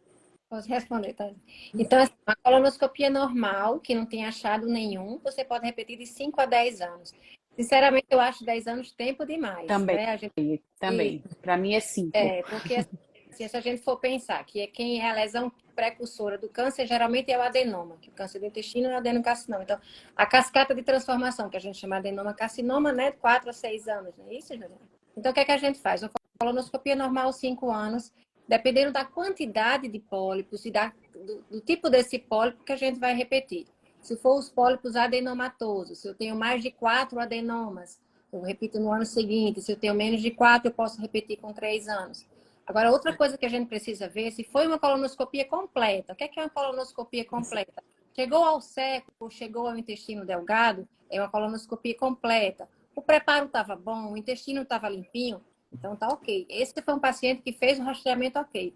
Não, o preparo estava sujo, a colonoscopia descreveu, o exame só conseguiu ir até o transverso, porque tem horas que a gente não consegue, não vai forçar, tem muito divertículo, fezes dentro desses divertículos. E aí, às vezes, a gente não consegue ir até o final e é mais prudente que a gente pare para evitar complicações. Então, esse paciente, mesmo que eu não tenha visto o pólipo, mas se eu fui até a metade do intestino e que o preparo não estava limpo, vai precisar repetir no ano seguinte. Certo. É um pólipo hiperplásico, eu posso esperar 5 anos. Então, é um adenoma serrilhado, depende do tipo de pólipo e da quantidade desses pólipos. Certo. Aproveita aqui, já pergunta aqui, a Caíra está perguntando aqui, tem um retocolite ulcerativa, doença inflamatória intestinal, pode causar câncer? A gente já respondeu que é um fator de risco, Isso. né? Não obrigatoriamente a pessoa que tem retocolite vai ter câncer, principalmente se ela trata, né? Ela só tem que estar atenta que ela tem um fator de risco que predisponha mais a câncer do que as pessoas que não tem. Certo. Diagnosticado o câncer, né? Doutora Juliana, quais são os tipos de câncer de intestino? O mais comum, assim, mais de 95% dos casos é o adenocarcinoma. É o câncer mais comum. Muito raramente pode ter o carcinoma epidermoide. Bem raramente. E o tumor neuroendócrino. Esses são os principais cânceres que a gente tem no intestino. Ok. E o adenocarcinoma tem as variações, e Norma, como você falou, ela é mais comum o adenocarcinoma. Diagnosticado, de acordo com a gente chama isso de quê? Da diferenciação dele, bem leve. Sim, porque na hora que a gente tem o adenocarcinoma, a gente vai ver se ele é bem diferenciado, moderadamente diferenciado, pouco diferenciado. Tem características específicas que a gente analisa vários fatorzinhos. Certo. Não, todo mundo ouviu, né? Que deu um tiltzinho no final. Deu um tiltzinho, não, mas deu certo. Você falou do neuroendócrino, que é o do intestino delgado. Não necessariamente no intestino delgado, ele pode dar em qualquer local de todo o trato gastrointestinal. O neuroendócrino, inclusive, em outros órgãos que não seja trato gastrointestinal. O neuroendócrino ele é um tumor que pode aparecer em diferentes órgãos. Não, eu tô dizendo, o do intestino delgado é um neuroendócrino. Não necessariamente, pode ter adenocarcinoma também de neuroendócrino, no delgado. Então, você aí que tem que conhece bastante esse carcinoide aí de intestino delgado, o surgimento, ele é semelhante ao surgimento do câncer? Não, totalmente diferente. Acho que tá meio ruim, né? Tem uma coisa meio um eco. Será que é? Tá me ouvindo? Tá, tudo bem. O tumor neuroendócrino ele tem um processo de carcinogênese. A carcinogênese tem a formação do câncer. Totalmente diferente. Tá com eco, de alguma forma, né? Tá formando eco. Mas não estava, não. Começou agora. Eu acho que é mais que funciona fala. Quando eu falo? Agora eu falei dele também. Não tem. Tente de novo, Juliana. Acho que agora no final estava melhor. Pronto, agora acho que tá melhor. Eu tirei o fone. Tá ouvindo melhor? Tá com eco ainda? Tá, não. Não? Tá. O tumor neuroendócrino ele tem outro processo de carcinogênese. Certo? O surgimento dele é totalmente diferente. Não tem a ver com pólipo. É outra forma. É um tumor mais raro, que não existe uma forma da gente fazer um rastreamento e uma prevenção para ele. É bem diferente do que o adenocarcinoma. Por outro lado, ele tem um comportamento bem mais lento, bem mais indolente, bem mais bonzinho. O nome carcinoide, esse oide, ele parece, mas não é. Porque antigamente eles achavam que não era nem câncer. Por isso que é o carcinoide e não o carcinoma. É tanto que desde 2010 a OMS, a Organização Mundial de Saúde, ela tirou esse termo carcinoide. A gente acostumou tanto com ele que a gente continua usando. Mas ele não é mais um termo oficial, porque é um termo que quer dizer que não é um câncer, mas na verdade ele é um câncer. Entendeu? Por isso que tirou. Ele tem um comportamento diferente, um tratamento completamente diferente. Não é a partir de um pólipo, é outra coisa. Certo. Vamos aqui. Então, diagnosticado, já definido que é o tipo de câncer, tratamento e acompanhamento, sabendo que o acolhimento, né, cuidar do câncer também é cuidar dos, né, não é só cuidar do paciente, mas também de toda a família ou de quem está próximo. E tudo depende da posição, o melhor, né, o que vai, a melhor estratégia para o tratamento oncológico. Então, assim, atualmente, o principal tratamento para o tumor retal, para o câncer retal, ainda é a cirurgia, ou ele é o primeiro? A cirurgia, até então, a cirurgia é o que a gente tem de tratamento curativo. Até então é o que a gente faz. É o tratamento padrão, é você fazer cirurgia. Alguns casos, no câncer do intestino não reto, se for o reto mais o finalzinho, que a gente chama de reto médio e reto baixo, a gente, em alguns casos, a gente precisa começar pela quimio e rádio antes de fazer a cirurgia. Aí depois eu opero o paciente. Quando é no reto alto e no cólon, né, que é o restante do intestino grosso, o tratamento começa pela cirurgia e, em alguns casos, a gente pode precisar complementar com quimioterapia. Quando ele está bem no início, a gente só faz a cirurgia. Ou seja, mais um dos motivos da gente fazer a colonoscopia. Porque além da gente prevenir casos que nem existem, a gente pode diagnosticar casos antes mesmo dele causar sintoma. E uma cirurgia vai resolver, o paciente nem químio vai precisar. E quanto mais precoce a gente diagnostica um câncer, maior a chance desse paciente ficar curado. É muito comum a gente ouvir as pessoas falando: eu queria que existisse a cura do câncer. Eu rezo para que exista a cura do câncer. O câncer ele é curado em uma boa parte dos casos. Se a gente descobre no início, esse paciente ele pode sim ser curado. Tumores de câncer do intestino em estágios iniciais, quando faz a cirurgia, esse paciente tem chance de mais de 90% de ficar curado. Ou seja, a cada 10, mais de 9 vão ficar curados. Então, é um índice muito alto. Então, é extremamente importante para quem está nos ouvindo, se tem 45 anos ou mais, marque sua colonoscopia. Se tem menos, fica atento ao pai, à mãe, ao tio, à avó, ao colega do trabalho, ou seja lá quem for, vai passando e vai dizendo: faz coluna, faz coluna. Atualmente eu tô desse jeito. O paciente entra no meu consultório, boa parte das vezes eu chego para o acompanhante e pergunto: você já fez coluna? A acompanhante: não, vou pedir. Essa semana mesmo eu pedi uma colonoscopia para o filho de um paciente. Com a gente conversando, eu disse: quantos anos você tem? Ele: 46. Eu vi: já fez coluna? Não. Eu fiz: vai ganhar um pedido. Outra coisa. Eu tô olhando para as pessoas e já pedindo coluna. A partir de 45 anos, a gente precisa fazer esse cuidado. E o câncer do intestino, infelizmente, ele parece vir aumentando a incidência. E parece estar encurtando a idade. A idade está ficando mais precoce, né? Antigamente, as meninas podem confirmar isso. Antigamente era raro a gente ver câncer de intestino em pacientes com menos de 50 anos, com menos de 45, até com menos de 40. Isso está acontecendo no consultório com mais frequência. Então, a gente tem que ficar atento, pessoal. A gente tem que ficar atento ao rastreamento, a gente tem que ficar atento aos sintomas, a gente tem que ficar atento à nossa alimentação. Ontem eu até postei no Instagram que eu fui no supermercado e eu fico lendo os rótulos. Eu passo um tempão no supermercado porque tudo que eu vou comprar eu vou ler os rótulos. E às vezes você vai olhar, você vai comprar um molho de tomate. Aí você vê o molho de tomate que tem lá, só 100% tomate. Enquanto o outro tem um conservante tal, tem um não sei o que lá. Escolhe aquele que é o mais natural possível. Né? Tenta comer, tenta resgatar a alimentação dos nossos avós. Né? Era uma alimentação mais natural, aquela alimentação que você vai na feira e compra. Né? Que é o tal de você descascar mais e desembalar menos. Né? É isso. Comida de verdade. Comida raiz, como diz uma amiga minha. Eu vim aqui até na hora que a Juliana falou: vamos fazer colonoscopia. Alguém aqui, uma Renata aqui, doutor André, que me aguarde. Aí vai eu, Mas eu peço mesmo, como Juliana e a Aline falou. Às vezes o paciente vai para mim com queixa de refluxo.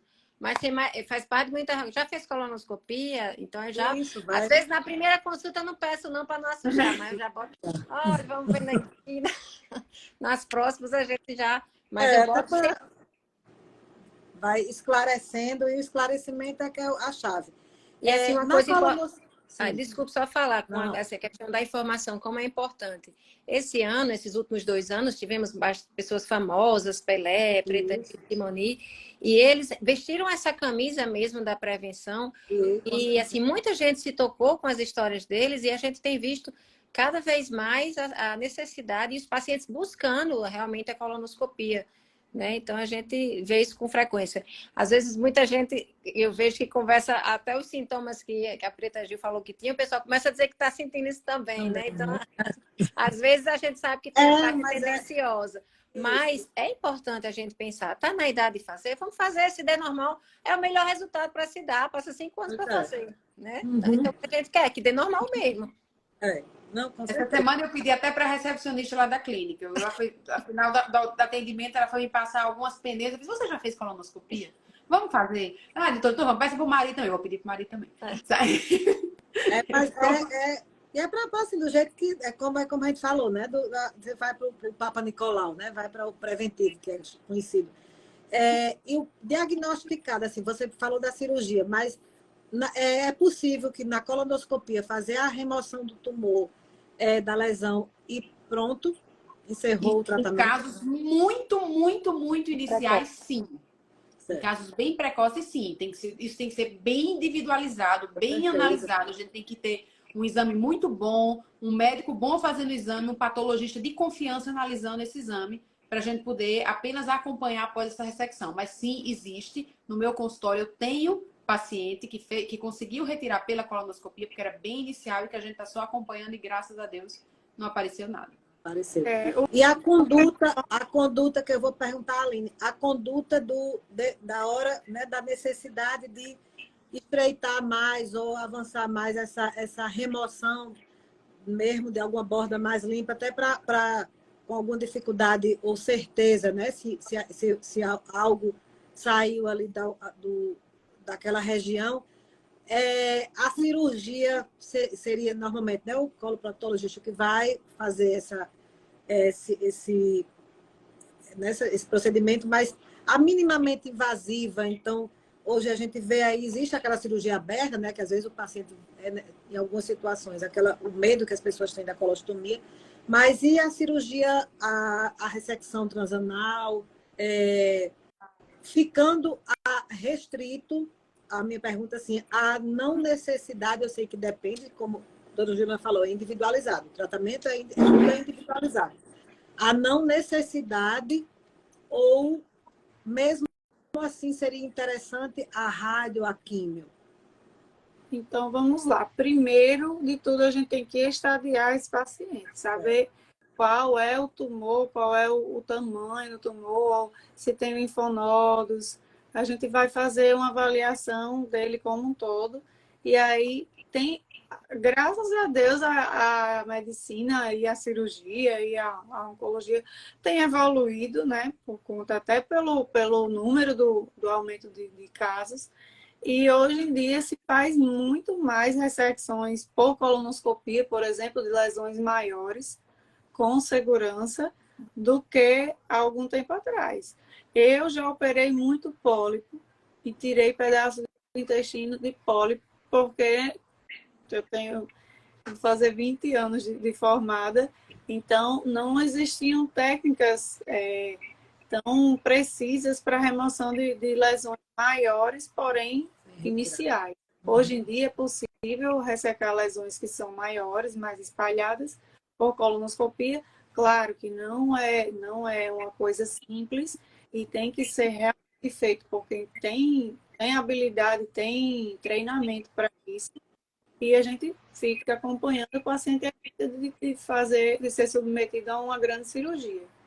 E existem casos em que a remoção por colonoscopia não está indicada, mas existem várias outras modalidades minimamente invasivas. A ressecção transanal, que é restrita também para tumores menores, A gente faz a abordagem, em vez de fazer por via abdominal ou por via laparoscópica, faz por via retal com os aparelhos da laparoscopia e seca realmente a parede completa do reto.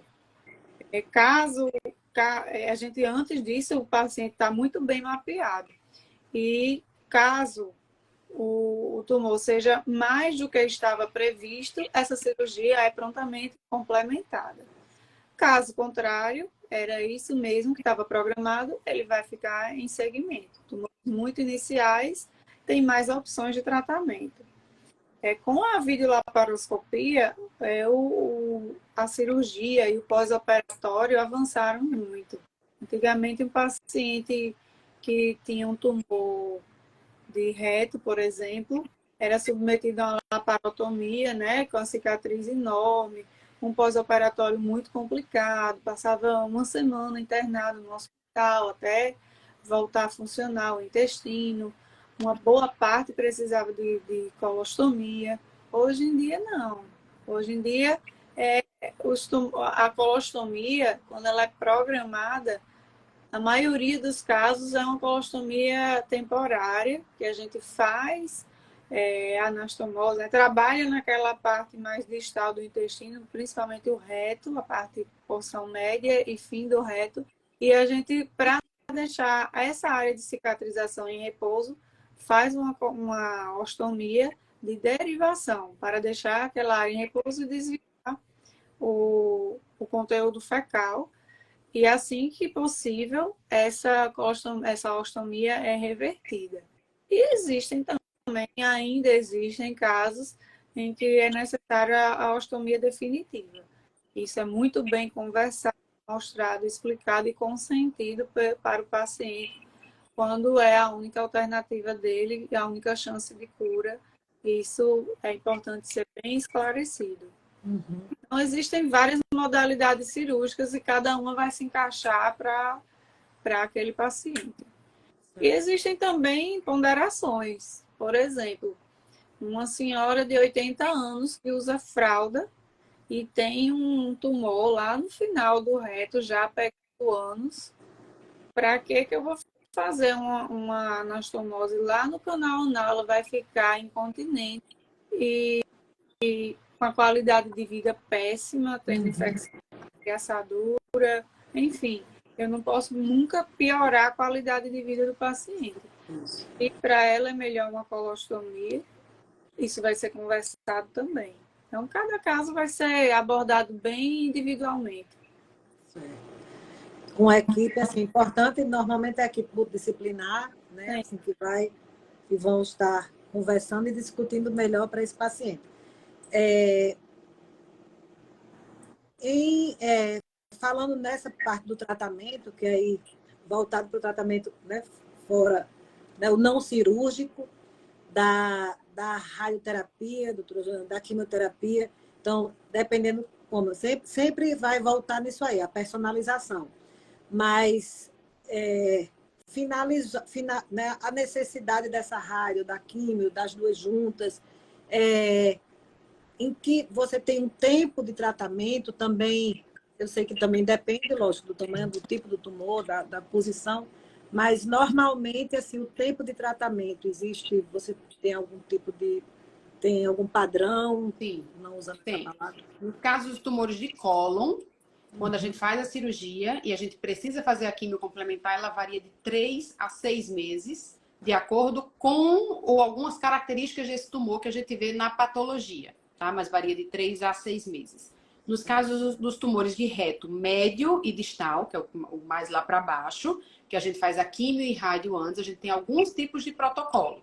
Alguns deles duram, mas a média de tratamento é em torno de 4 meses atualmente. Às vezes pode ser um pouquinho mais, um pouquinho menos, mas uma média de 4 a 5 meses antes da cirurgia que a gente trata esse paciente. Existem alguns casos, não é o padrão ainda, mas existem alguns casos em que se tenta preservação de reto, que a gente faz a quimioterapia junto com a radioterapia e aquele paciente ele tem resposta completa, o tumor desaparece. Em alguns casos a gente pode ficar acompanhando esse paciente e não operar. Mas ainda não é o padrão a ser estabelecido. O padrão ainda é fazer a quimio, a rádio e operar depois. Certo. Certo. É, definido o paciente, né, como paciente curado, qual o tempo, como é que fica, como é que será o acompanhamento desse paciente? Então, esse paciente, esse termo curado é uma coisa que a gente sempre tem que ter cuidado. Porque se teoricamente esse paciente está curado, ele não precisaria de acompanhamento. Então, a gente não pode dizer que esse paciente está curado quando ele faz a cirurgia, faz a quimio complementar e a gente não está vendo nada. Eu nunca falo para o meu paciente que ele está curado nesse momento. Eu falo que o tratamento dele tem uma chance grande dele estar curado, mas a gente vai acompanhar porque existe uma chance desse tumor voltar. E se esse tumor voltar, a gente diagnostica logo no início dessa volta. Para a gente falar cura, o nome cura, a gente normalmente, para a maioria dos tumores, a gente fala depois de 5 anos de acompanhamento. Existem casos de exceção que voltam após os 5 anos, mas a grande maioria volta dentro dos 5 anos, falando do intestino, principalmente dentro dos 2 primeiros anos. Por isso que nos 2 primeiros anos o acompanhamento é a cada 3 meses. E a gente fica alternando, toda consulta a gente coleta marcadores tumorais e faz tomografias alternando, ou seja, tomografia de 6 em 6 meses nos 2 primeiros anos. No 3º ao 5º ano, o acompanhamento, a consulta com o médico é semestral, sempre com os marcadores e faz tomografia 1 vez por ano. Depois de 5 anos, a gente pode dar alta para esse paciente. É até interessante, porque quando o paciente chega para mim, que eu falo que eu vou acompanhá-lo por 5 anos, ele fala, nossa, doutora, quanto tempo? Aí, quando acaba os 5 anos, eu falo assim, a gente pode dar sua alta. Não, doutora, não tem não, eu quero voltar aqui. Não me veja pelo menos 1 vez por ano. Eles não saem do consultório. Eles não querem mais sair. A gente cria um vínculo, cria a segurança. E eles ficam voltando 1 vez por ano. Mas aí eu não preciso mais ficar fazendo tomografia, né? Eu fico acompanhando, vendo o período da coluna, fazendo uma ultra de abdômen, um raio de tórax, exames laboratoriais gerais, fazendo a parte de consulta de clínica médica 1 vez por ano no acompanhamento desse paciente depois dos 5 anos. Mas cura mesmo, a gente só fala quando a gente acaba esse acompanhamento. E isso é uma coisa que a gente tem que ter muito cuidado, porque às vezes quando o câncer volta, o paciente fala, caramba, aquele médico disse que eu estava curado. Entendeu? O paciente ele deve ter ciência que existe um risco de voltar, por menor que seja. Eu explico isso para ele, por isso que a gente vai acompanhar. Da mesma forma, quando eu faço a quimioterapia adjuvante, eu também explico. Essa quimioterapia é para diminuir a chance do seu câncer voltar. A quimioadjuvante é a que a gente faz depois da cirurgia, mas ela não zera esse risco. Ainda assim, existe chance dele voltar. Vai ser menor fazendo quimio, mas o risco ainda existe, por isso que eu vou lhe acompanhar. Se não existisse risco, você não precisava nem voltar mais aqui. Certíssimo. Numa situação do paciente que ele entra aí nos cuidados paliativos, você faz esse, quer dizer, lógico, né, o acompanhamento que você já, quer dizer, não é que não tenha mais, porque você tem que dar qualidade de vida para essa pessoa, mas existe essa possibilidade, sim, dependendo do momento que é diagnosticado aí, né, o tardio, com já assim, como é que ocorre e como é que se dá? Só um parêntese sobre essa questão dos cuidados paliativos, né? Que existe muito mito, assim, da questão de cuidados paliativos, é como se não existisse mais nada a fazer. Não é terminal. Existe um estudo americano que ele mostra que, inclusive, se você institui tratamento paliativo, acompanhamento do tratamento paliativo desde o início, junto com a quimioterapia, isso pode até aumentar a sobrevida desse paciente. Porque o tratamento paliativo nada mais é do que um ajuste de controle de sintomas, de você paliar os sintomas do paciente. Então, cuidados paliativos é diferente de cuidados paliativos exclusivos. Primeiro ponto, tá certo? Então, os cuidados paliativos, paliar é reduzir, é amenizar, é você ter cuidado com aqueles sintomas que aquele paciente está tendo, tá? Então, isso você faz em concomitância com todo o tratamento.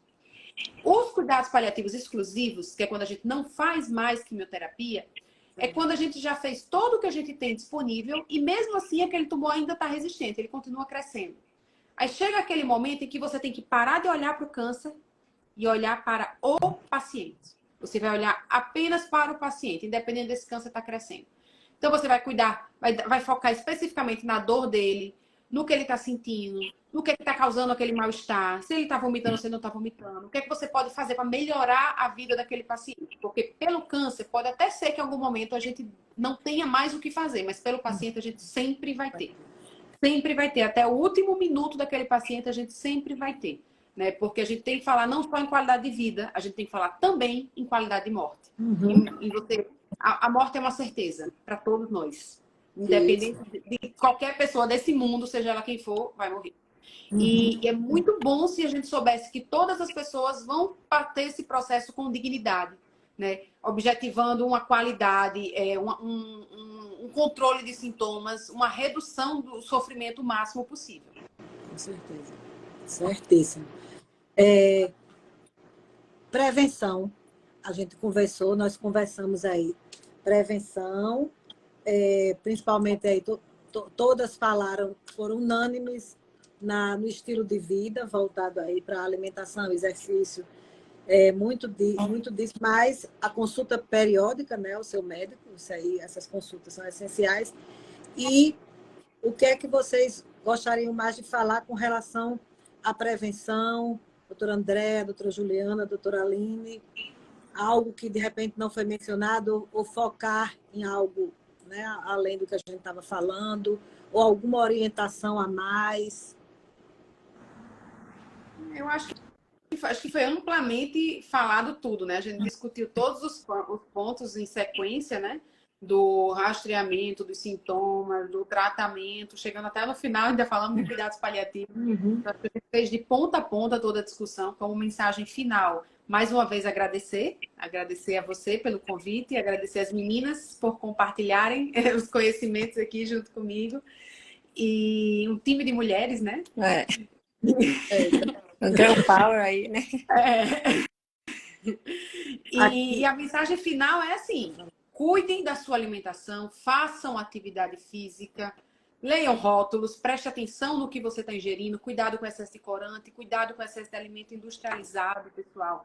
A nossa geração foi uma geração que a gente começou a ter acesso a coisas que nossos pais não tinham, né? A gente era a geração do refrigerante, era muito fácil. O refrigerante durante a semana, o todinho, o suco de garrafa, o pipos, o biscoito recheado, o risole com refrigerante por R$1, que era na minha época lá no colégio. Então, eram coisas assim que na época dos nossos pais não existiam. Isso, com certeza, influencia na nossa saúde, na saúde do nosso intestino. Isso muda a microbiota do nosso intestino e cada vez mais a gente está vendo que essa microbiota no intestino, ou seja, as bactérias que estão no nosso intestino, elas podem influenciar, inclusive, no aparecimento do câncer e de diversas outras doenças. Então, cuide da sua alimentação. Quem tem a partir dos 45 anos, faça colonoscopia. Fique atento a quem está no seu redor, vá lembrando as pessoas. Quem tem qualquer sintoma que a gente comentou aqui, procure um médico para que seja investigado. Acho que é isso. E, por último, né, o câncer não é uma sentença de morte, certo? Se vocês tiverem o diagnóstico de câncer, a gente tem tratamento e uma boa parte dos casos eles podem sim ficar curados. Aqueles que não podem ficar curados, a gente consegue o controle da doença. Eu tenho pacientes com câncer coloretal metastático que foram para a Europa há pouco tempo atrás. Outro está nos Estados Unidos também, foi Miami e São Francisco, estava me mandando foto de lá. Então, pacientes que continuam trabalhando, pacientes que continuam levando sua vida o mais perto da normalidade. Isso é possível. Doutora Andréa, tem uma paciente sua aqui querendo que você fale. Eu já falei muito, né? Mas eu acho que mensagem final, como vocês é agradecer, né? Para a gente saber que o conhecimento é uma grande arma, né? E uma coisa que é importante que a gente lembre que nós somos os grandes responsáveis pela nossa saúde. Somos nós que escolhemos, como Juliana falou, se eu vou botar saúde e eu vou botar doença para dentro. Existe a parte genética, isso a gente não muda, mas como você uma vez já disse, genética não é destino. Muita coisa a gente pode fazer para mudar essa genética, hábitos mais saudáveis. Às vezes a gente critica como é que uma pessoa tem uma cirrose, problema de fígado e continua bebendo e às vezes esquece. Como é que eu continuo comendo doce para melhorar? Então a gente tem que lembrar que nós somos responsáveis, nós temos que fazer essa prevenção precoce antes do câncer surgir e lembrar das prevenções, fazer os exames de colonoscopia, os rastreamentos para tirar as lesões precoces, né, as lesões precursoras, que o adenoma é, né, um pólipozinho, a gente tratar ele pequenininho antes que ele se transforme em câncer. Então, mais é só agradecer, sempre a gente aprende um pouquinho mais, né? Então, agradecer a presença das meninas e obrigada pelo convite também. E obrigada pela participação de todos aí também que estão aqui com a gente. Difundam essa história, né? Difundam a necessidade, como a Juliana falou, amigos, a tudo, né? Lembra da importância disso daí. Isso. Eu vou aqui, a Aline eu vou falar que com a Aline tem uma pergunta.